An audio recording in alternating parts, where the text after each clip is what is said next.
साहूकार को कोई बच्चा नहीं था, इसलिए उसने सूर्यदेव की 12 साल आराधना की। साहूकार की पूजा से प्रसन्न होकर सूर्यदेव ने उसे एक पुत्री दी, जिसके मुस्कुराने पर हीरे मोती गिरते थे। लालच में आकर साहूकार की पत्नी ने दामाद की हत्या करा दी, पर उसकी बेटी पूनम सूर्य आराधना करके अपने पति को जीवित कर लिया। सच सामने आने पर दोनों अपने माँ बाप से दूर शांत जीवन बिताने लगे। समय बीतने लगा और उसे बेटी हुई प्रभा। प्रभा साधारण बच्ची नहीं थी, उसके पैरों से हल्की सुनहरी चमक निकलती थी, जैसे सूरज की किरणें। उसकी माँ उसे दुनिया की नज़रों से बचाकर रखती, क्योंकि उसे डर था कि कहीं किसी का लालच उसकी बच्ची को नुकसान न पहुंचा दे। एक दिन प्रभा ने एक भूखी वृद्धा को भोजन कराया। तभी उसके पैरों की सुनहरी रोशनी धरती पर फैली और वहां फूल खिल उठे। वृद्धा समझ गई कि वह सूर्य प्रकाश से जन्मी है और उसने उस बच्ची को आशीर्वाद दिया। इधर प्रभा की माँ को भी बुरे सपने आने लगे। सपने में सूर्यदेव प्रकट होकर बोले, तुम्हारी बेटी प्रभा में मेरी विशेष शक्ति है, तुम्हें उसकी रक्षा करनी है। कुछ समय बाद गांव में भयंकर सुखाड़ पड़ा।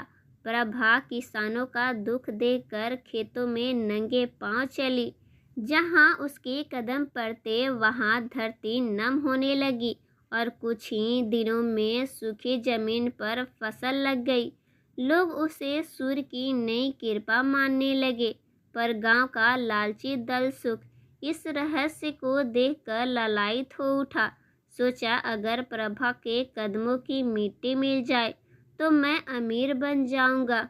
इधर दल सुख एक रात प्रभा के घर में मिट्टी चुराने घुसा।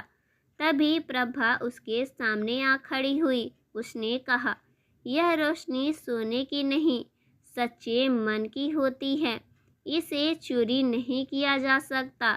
एक तेज किरण भीतर आई और दलसुख के हाथ की मिट्टी साधारण बन गई। वह पछता गया। प्रभा ने उसे क्षमा कर दिया। कुछ समय बाद सूर्य पूजा का पर्व आया। प्रभा ने हाथ उठाकर सूर्यदेव को प्रणाम किया और उसी वक्त एक दिव्य प्रकाश उस पर उतरा।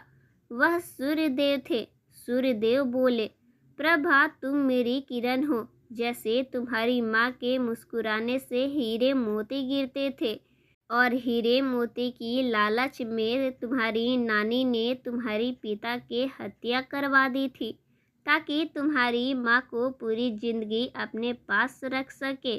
तुम्हारे पिता के 2 दिन ना लौटने पर तुम्हारी माँ बहुत दुखी हो गई और उसने मेरी आराधना की, जिससे मैं तुम्हारे पिता को दोबारा जीवन दान दिया और तुम्हारे नाना नानी धनहीन हो गए।